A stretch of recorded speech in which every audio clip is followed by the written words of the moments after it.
Hey, hello, I'm Kråkan, also known as Cornix, and welcome to Yacc, yet another Crowcast where I pick a game, I play it for a week, and then I'll talk about it.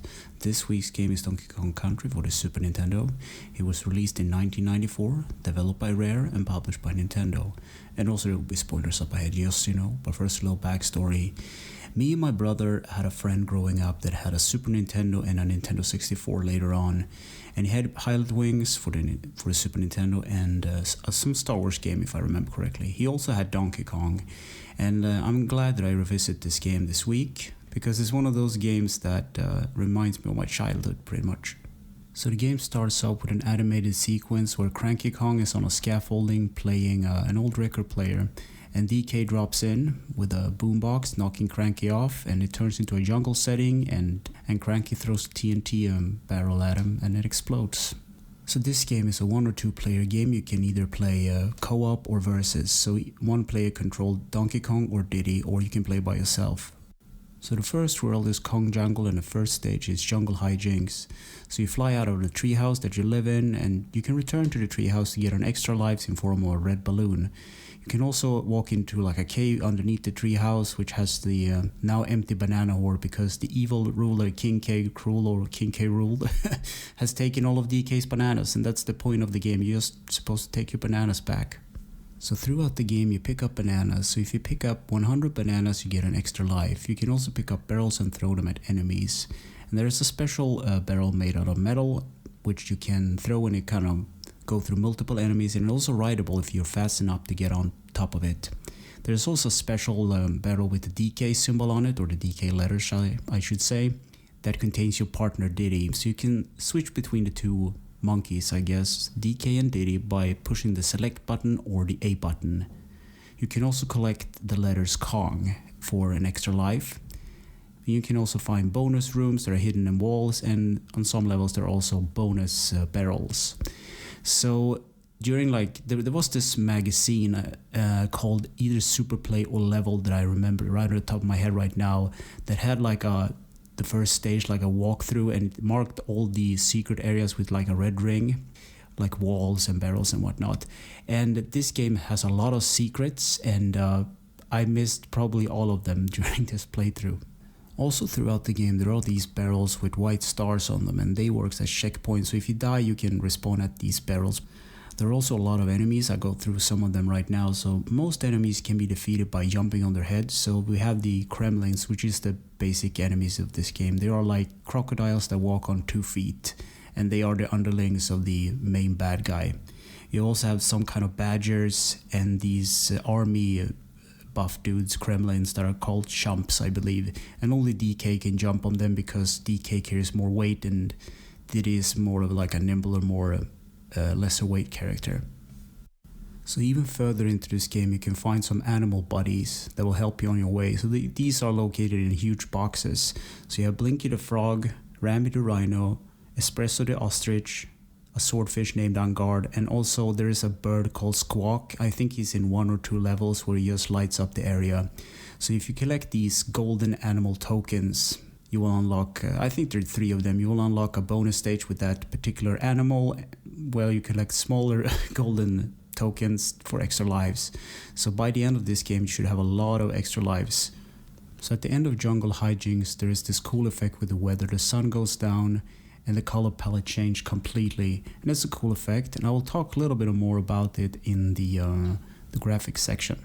So the second level, Ropey Rampage, introduced heavy rain and rope swinging while trying to avoid these annoying bees called the singers, and they can't be jumped on because they are spiky. This level also introduced these rolling armadillos that knock you back when you jump on them, at least when playing as Diddy. A nice trick to this stage is that you can take to the treetops to avoid most of the enemies. So throughout the game you will encounter Cranky's cabin, and he offers you advice on how to play the game while he hits you with a stick. So the next level is Reptile Rumble, and this is a cave level that introduced snakes, and I think it also introduced the first bonus barrel minigame. So the next stage is Coral Capers, and it's an underwater level which introduces the aquatic ambience theme. It's one of the more known tracks in the DK franchise. It's like a piano synthesized thing with electric guitars, really ambient for the lack of better words. The enemies of these levels are piranhas, octopi and sharks. And you swim around these coral reefs and you also find the animal body on guard. So there's this little nitpick that I have with this, and it's a small one. The monkeys, they don't need to breathe when they're underwater, unlike Sonic, I guess. There's also another monkey or ape called Frankie. And he has this thing with Frankie's Flights where he travels through between the different worlds, I guess, like a traveling agency. So the next stage is Barrel Canyon. That was hard to say. Right at the start of the level, you can go left and hop into a barrel that will shoot you out throughout the stage. You can skip a whole chunk of it. The next stage is Candy Kong, and she basically saves your progress in the game. And now it's time for the first boss. Very Naughty Layer is the name of the level. So on this level, there's this huge badger that you need to jump on a couple of times to defeat. So when you defeat him, you get a huge banana with the Nintendo sticker on it. The next world is Monkey Mines, and the first level is called Winky's Walkway. I think that's just a brilliant title, by the way. So this level introduced Blinky the Frog Buddy, and he can jump on the bee enemies called Singers. This level is also cool because it has a walkway with swinging lights, and I don't know how they pulled that off on the Super Nintendo, but it looks amazing. So the next level is pure frustration for me. This is Minecart Carnage. So luckily there's a little bonus barrel that will skip you to the end of this level, but if you don't take that barrel, you're in for a minecart hell basically. There are a lot of blind jumps and trials and errors on this track. Also, funny thing about Monkey Mines is that a YouTuber called Thermal Montage made a parody of the first game. So when DK and Diddy arrives at the Monkey Mines, DK says something in the style of, "Are they drilling holes in my mountain?" And Diddy answers with like a bassy voice, like, "Yes."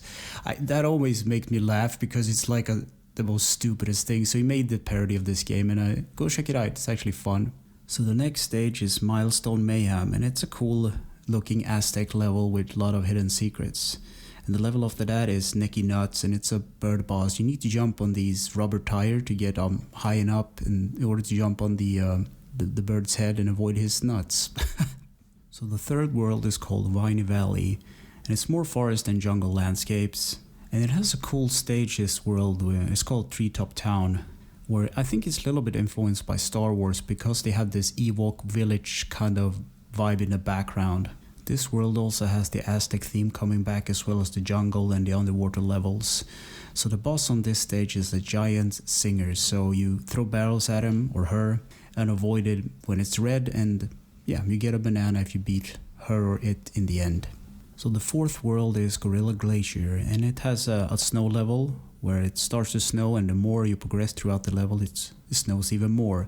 It also has a barrel puzzle where you shoot from barrel to barrel, and it can be annoying, but if you're patient, you will do fine. There's also a crystal level, which is really shiny with a great soundtrack to boot with that. There's also an underwater stage or level, which looks really, really cold. There's also a level in total pitch darkness where you need to have your animal buddy squawk to light up the way, and it has this annoying flickery thing. If you go from one side to the other, the camera kind of flashes you when the bird turns. It's a neat effect, but after trying to bounce on a couple of platforms, it gets kind of annoying. And the boss of this world is the badger again. So the fifth world is called Kremlin Industry Incorporated, and it's an industrial level design with change metal, pipes, oil drums and whatnot. And there's an annoying stage with a conveyor belt where you need to avoid enemies, and it's kind of BS. Another level that's kind of cool that sticks out is the Poison Pond level, where you're underwater and there's this green hazy effect. And there are, to my dislike, another minecart level. And the boss of this stage is a poison barrel that spit out enemies that you need to defeat, and that's pretty much it. So the next world is Shimp Caverns, and there's one level in particular that I don't like on this stage, and it's you're on this moving platform and it runs on some kind of fuel, and you need to pick up fuel along the way while avoiding enemies. And it's not a fun ride because if you do one little mistake, you will inevitably die, so I don't like this level a lot. And this world has a boss that makes a return as well, the Nutbird from the previous world. I think it was World 2. So it's finally time for the last boss. So he's on this boat, It's called Gangplank Galleon, and you fight King K. Rool, and you're supposed to jump on his head when he throws his crown and avoid a shower of cannonballs. So there's this little cool effect with the DK Island in the background. So once you defeat him the first time, he kind of falls to the ground. But it's kind of a funny thing because it's a fake out credit. So the staff credit starts to roll, but it's the name of the enemies of the Kremlins basically. And then he wakes up and you beat him again, and then you get the real credits. So you cut to like DK's treehouse, and all the enemies are introduced to the end credits. And it's a little end to the game. So gameplay. Get your bananas back and get your revenge on King K. Rool. Control, the D-pad moves the monkeys around, the Y button runs and picks stuff up, the B button jumps, and down and Y, at least with DK, he makes this, he pounds his fist into the ground. I think he can reveal bananas by doing so. A or select switch between the Kongs if you have picked up your buddy. Start pauses the game, and if you already beaten a level, you can press start and select to exit the level. Graphics. This game looks amazing. So most of the graphics were made on a silicon working station, and back then it was a powerful PC rig that was capable of doing high-end 3D polygonal models. And then they kind of resized those models into the SNES cartridge. So the background looks amazing and the sprite does as well. So I can't complain on that end. Sound and music. David Wise, Evelyn Nowacki, and Robin worked on this soundtrack, and it's fantastic. It's one of those things that I like to have on in the background sometimes. Just when you're like on the first level, the stage select, just looping that over and over again. It's also ingrained in my childhood as well, when me and my brother were at my friend's and our friend's house, I should say, and we were going to get some snacks or something, and the game kept on playing in the background. That level select is forever ingrained in my brain in a positive way.